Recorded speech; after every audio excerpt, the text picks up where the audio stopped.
বাংলাদেশের মধ্যে শিগগিরই সরাসরি ফ্লাইট চালু হবে বলে জানিয়েছেন করাচিতে নিযুক্ত বাংলাদেশের deputy high commissioner S M. Mahbubul Alam.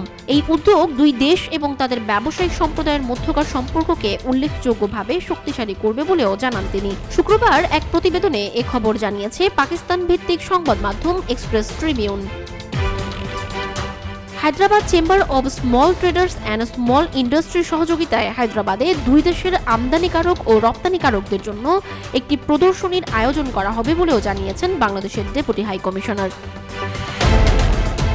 2025 সালের জানুয়ারিতে ঢাকায় অনুষ্ঠিতব্য বার্ষিক বাণিজ্য প্রদর্শনীতে অংশগ্রহণের জন্য পাকিস্তানের ব্যবসায়ী সম্প্রদায়কে আমন্ত্রণ জানিয়েছেন মাহবুবুল আলম। তাদের অংশগ্রহণের সুবিধার্থে ভিসা প্রক্রিয়া সহজতর করা হবে বলে আশ্বাস দিয়েছেন তিনি। হায়দ্রাবাদ চেম্বার পরিদর্শনকালে ডেপুটি হাই কমিশনার এসব কথা জানান।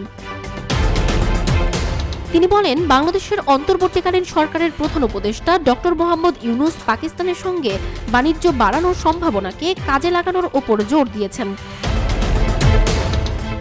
বাংলাদেশকে অত্যন্ত আকর্ষণীয় বাজার হিসেবে বর্ণনা করে HCSTSI-কে ঢাকায় একটি প্রতিনিধি দলও পাঠাতে বলেছেন মাহবুবুল আলম।